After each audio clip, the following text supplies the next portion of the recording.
The following was recorded in front of a live studio audience at the Studio 21 Podcast Cafe.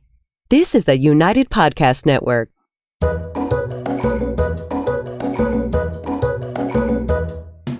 Welcome to the Quirky Dog Podcast, inspired by some of the quirkiest dogs you can ever imagine and the owners who love them.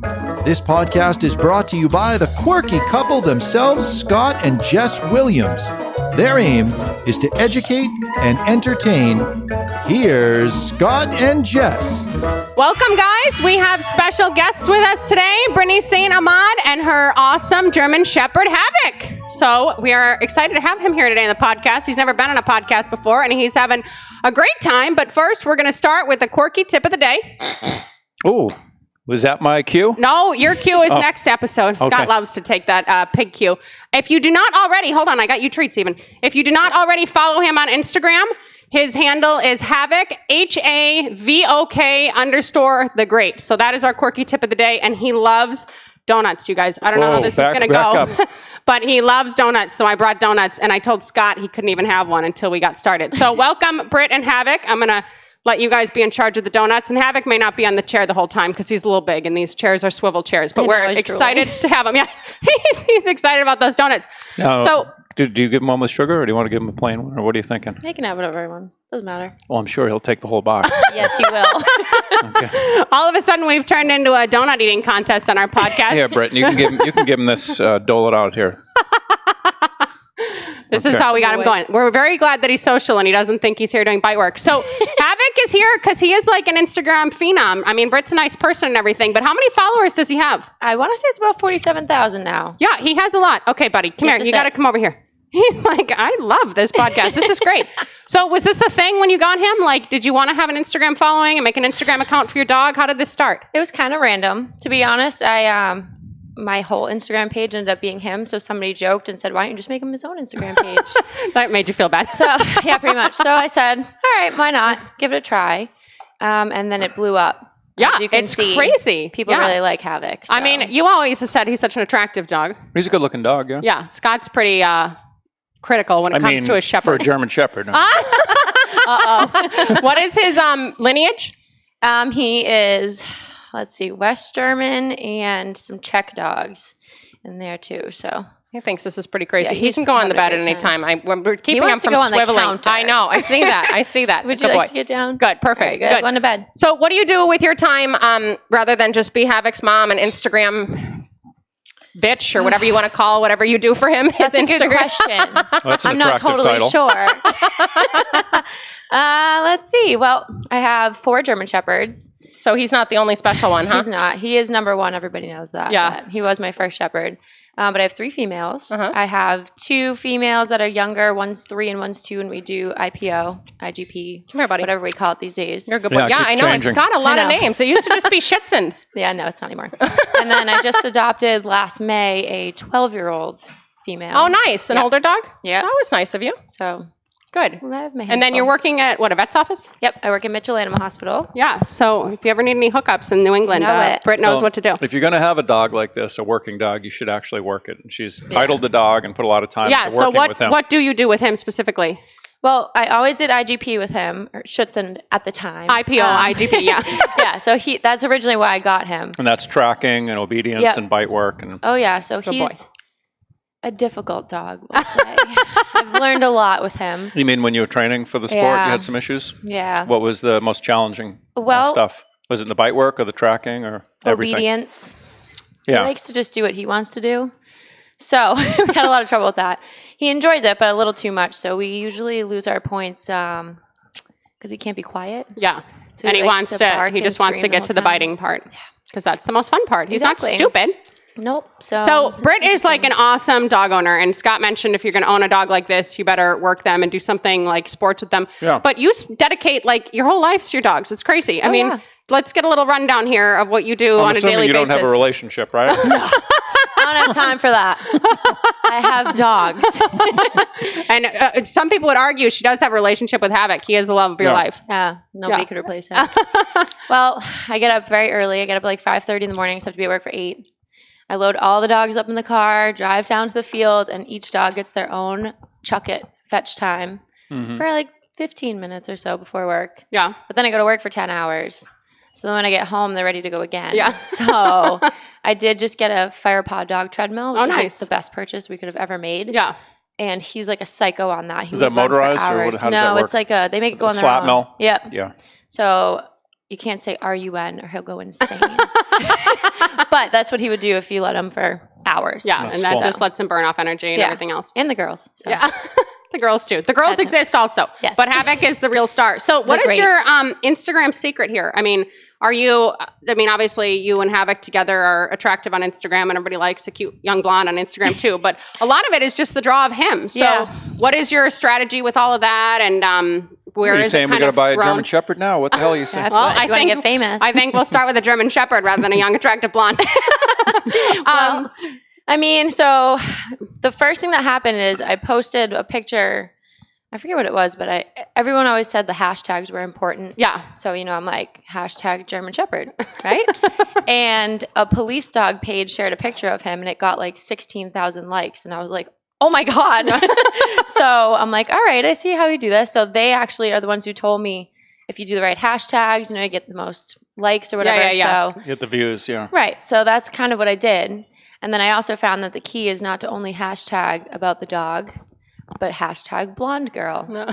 Hashtag girls and blonde dogs. girl in swimsuit. And all of a sudden, all these followers come out of nowhere. You look for the hashtag nature, and then you see a picture of him, and you're like, nature and dogs. So, yeah. And he is striking. He really is striking. I think this lighting doesn't even do him a justice. You really have to see him on Instagram if you don't already follow him. And then as far as like the whole process, I mean, like people now you like sponsor them or like they give you products because you're such an influencer. Like, how does that scene work? Well, I feel like a lot of people kind of use our fame to get business, but we are having you on the podcast genuinely. It's totally okay because it's so much fun. Yeah. Like the collar he's wearing, the Tactopup company sent us, just to model it for him. So, I mean, obviously free collar to me is like equal to money because we collect. So that was great. And then, I mean, it's gone the other way too, where like big pages will, say go follow Havok, and we get a bunch from them too. So it's kind of, but that's kind of part of Instagram, which some people don't realize that like it becomes if you have the followers and people are watching you, like now you are inadvertently becoming an influencer, which really sounds like it wasn't your intent. It just kind of came to be. But it definitely happened. Yeah. So, I mean, he's really big as far as dogs go. I mean, I know Ego's pretty big. Sydney Ryan's and he has 4 legs. I mean, most of them are. True. That's very true.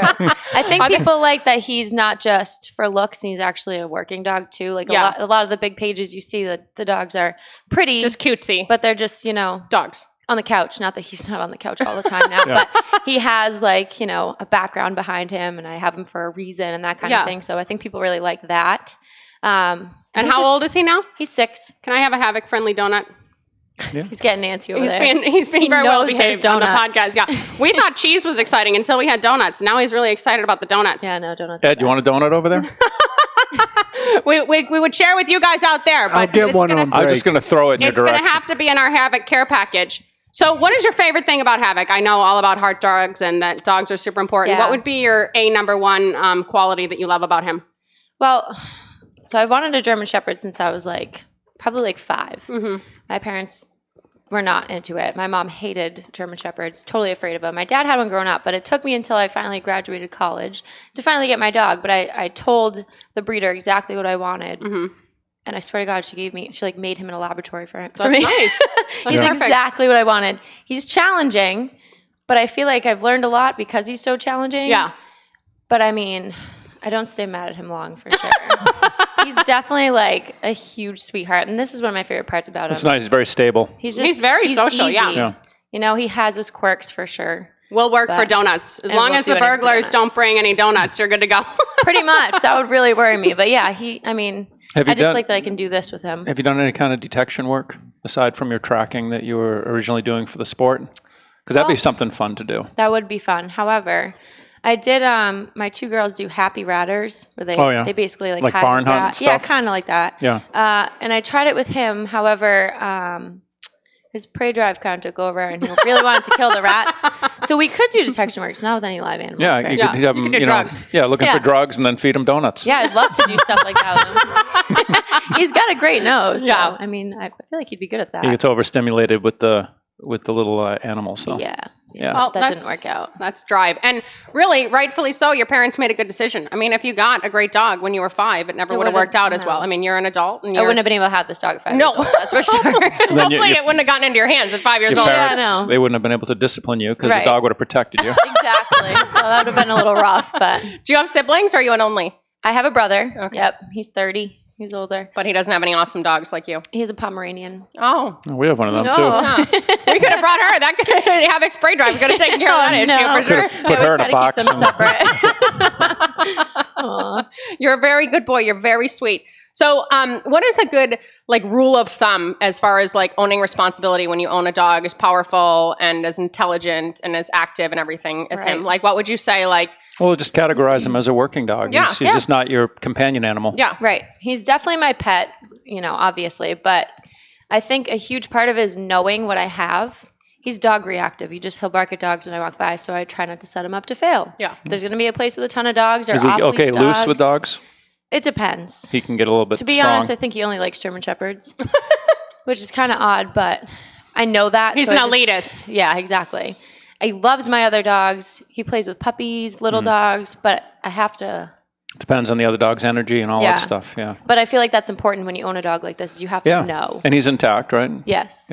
Yeah. And what is your reasoning for keeping him intact besides just competing? Just have you bred him? ethically and everything? Not yet. That was the plan. So... He's like, hey, donut lady. Do you have an agreement with the breeder about him? Is there any co-ownership or anything like that? Nope, he's fully mine.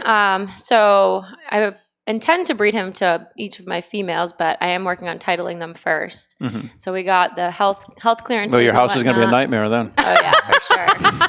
It's a nightmare every 6 months, realistically, when they come into kidding. Yeah, it's almost better once they get bred.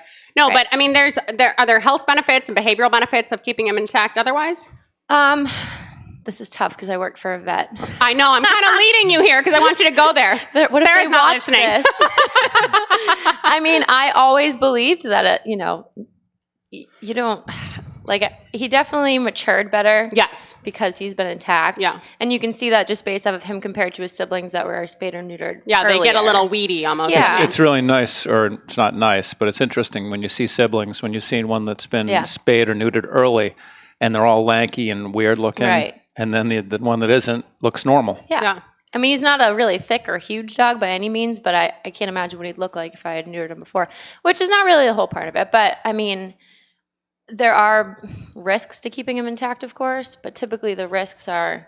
Later in life. And you would neuter him then. So. Yeah, I mean, the benefit of those hormones, especially in a dog like him, are sometimes a little bit greater than people realize. And it's definitely, you want to do responsible spaying and neutering, and Britt isn't just your average pet dog owner that's letting her dog wander around the neighborhood and fertilize all these females. But it really is something to consider because he's really well built and he has really nice bone structure and everything else. And if you do a little research online and you see some of these purebred dogs that get fixed early versus a dog like him who's really been able to grow and be really well-rounded, I'd say, physically. It's not just physical. Factor. I mean, now they're finding there's a lot of temperament. I was going to say that. A lot more aggression with dogs that have been neutered early, too. Yeah, I've heard that a lot. They're all weird. Yeah, I mean, this is my first shepherd, so I've never owned a spayed or neutered shepherd, so I guess I can't really say for sure.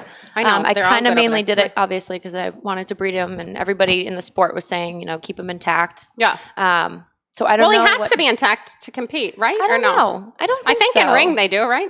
I don't know that you can have maybe it would fall under that blue dog category where you get one dog. Another category. Yeah. I don't know. Even AKC now is accepting spayed and neutered dogs for show. They did this new law or new thing, I thought, so they could get everyone involved. Oh, like with confirmation? Yeah, something like that. Yeah, it changes. No. The rules are always changing, but you do want to weigh out the pros and cons. And if you get a dog from a breeder that's well-bred, the benefits of letting those hormones go through their body are vast. I mean, mental, physical, emotional, sometimes even intelligence-wise, it does help. So after break, we are going to talk a little bit more about Havok and maybe dogs in general, because Britt knows a lot about dogs in general, and we're going to have a donut for you in the meantime. You're a good boy. Come here. Where you want to go see Ed? Come on.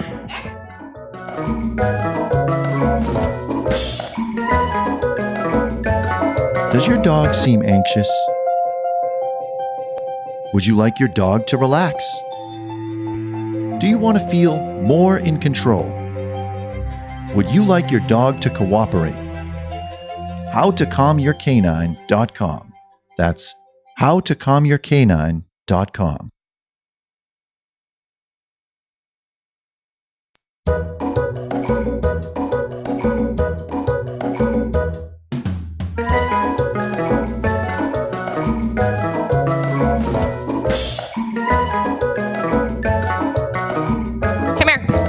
I thought you'd like the pig. All he wants is the donuts. Look at him. This is good. We're building good rear end strength here. That's perfect, Havy Man. The stool is very swivelly and a little small for him, but he's resting well right here on my feet. That's a chocolate one. You can't have a chocolate one. Let me have another doughy one for him here. All right, so I just wanted to briefly touch on some stuff with Britt because, this is a glazed one. Oh. I love glazed ones. I got to tell a little sidebar story here before we talk about dogs.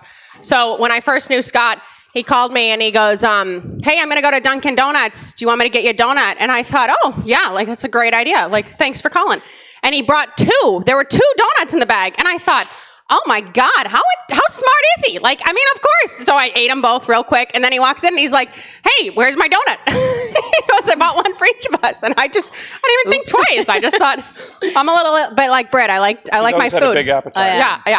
I would have ate them both for sure. I'm a big eater. I know. I just thought, protected your donut if you really wanted it. I just thought, wow, that was, he learned more about me, I think, that day. Bet.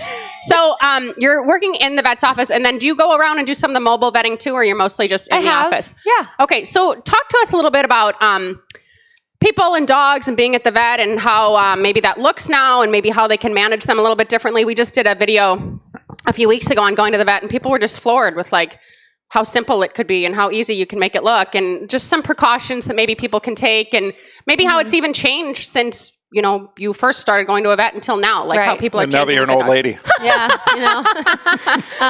yeah, I mean, I think there's a lot of the time people worry too much when they go to the vet, and they assume that it's going to be a terrible time. Yeah. And it really doesn't have to be. We have a ton of dogs that like to come just for their shots for some reason. But you have to make it, everybody. Exactly. And they like to get out of the house. That's some dogs aren't leaving. Right. We make it a good experience. Yeah. People get really uptight and nervous. You hear about, the dogs biting the vet all the time, that kind of thing. So I think people kind of work themselves up, which obviously gets their dogs worked up. Yeah, that projects onto their dogs a little bit. Right. So I think kind of the people are typically the problem. Good boy. I mean, he's a problem at the vet. With a dog like this, you can do bite work at the vet every time you go. And that would be great, right? He'd love to go. Or we just bring donuts. But that's kind of what you have to do. You got to know. Know your dog. I also think one of the biggest things I wish people would do is instead of just walking into the vet with your dog on a flexi lead, come in, ask which room you're going to be in, figure it out before you bring your dog in. I think it would. And kind of see what the waiting room looks like, because sometimes your dog would be fine, but the waiting room is literally a chaos shit show. I would rather wait. Yeah, well, and it's good just to know what you're walking into. Right. You know what I mean? Or maybe your dog's really happy and excited and somebody's checking out because they just had to put their dog down. Like, just see what the feel of the office is before you introduce your dog into it. And like you said, not project. I think that's a really big one. Yep. I think it just, as soon as there's any kind of anything with another dog, and then now you're making a bad experience. Yeah. And now you're not going to have a good vet appointment because, you got into a tussle with the dog. Yeah, and it's not easy it's not easy for you guys or the vets either. Like, we need to make your lives easier. We need to do some simple steps here to make things easier, so it's not so stressful for all parties, because you don't enjoy a day where 15 dogs were crazy and needing to be muzzled and everything else. Yep. What about the beach? I know you're big on the beach. What's some good beach etiquette? I'm trying to impart some wisdom onto our listeners here. Yeah. So I love to have my dogs off leash, but they were all trained off leash, and I would never let them off leash until I knew that they were going to come back. Yeah. No matter what. That is a novel idea, Britt. I know. You're the first person I've heard say that in a long time.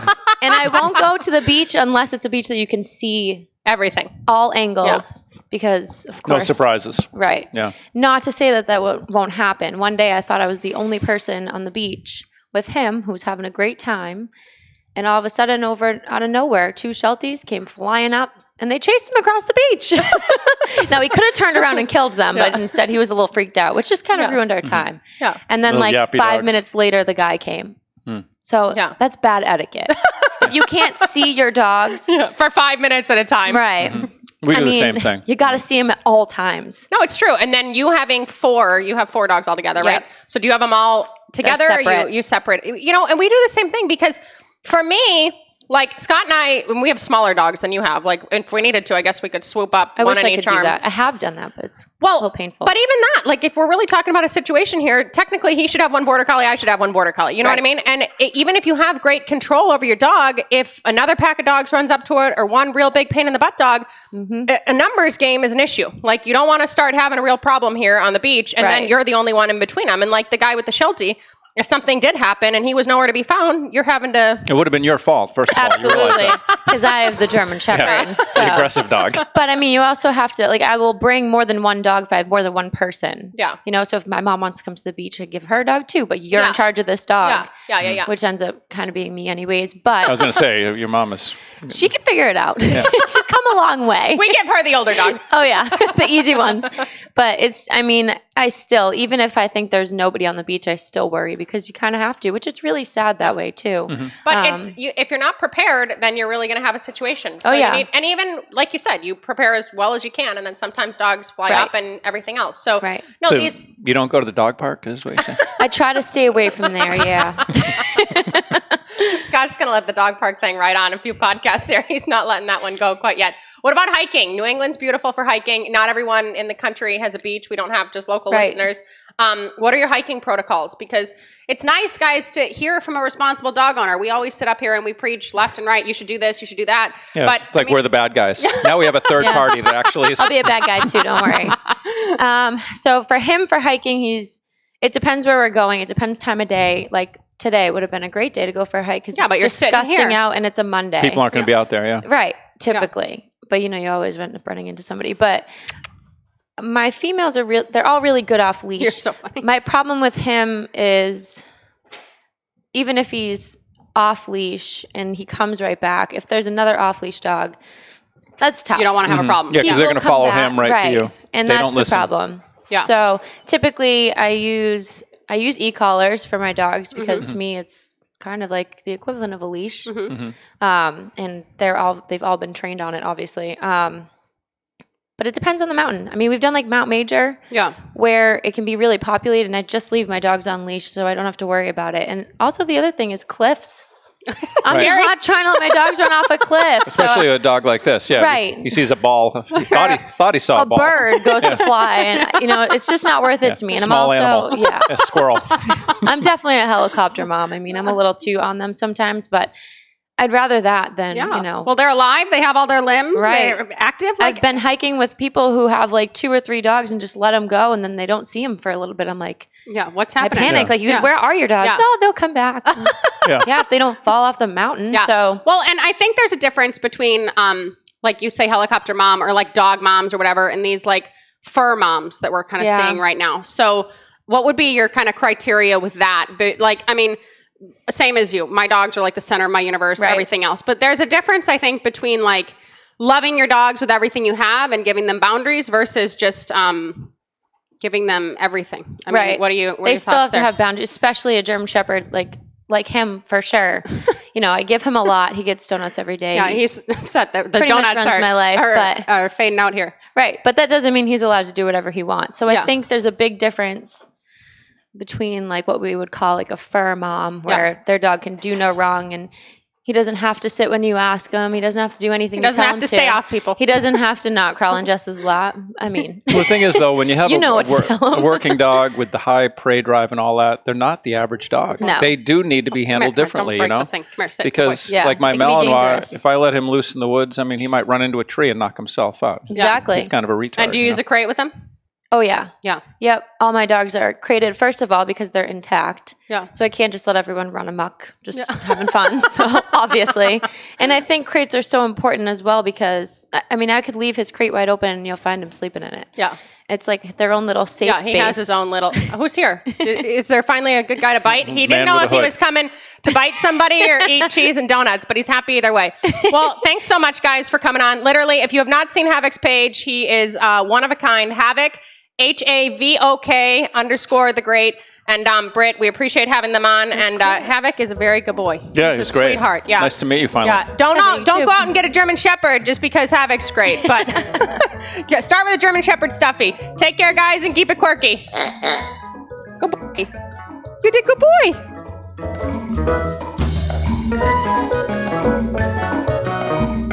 The views and opinions expressed by the hosts, guests, or callers of this program do not necessarily reflect the opinions of the Studio 21 Podcast Cafe, the United Podcast Network, its partners, or affiliates.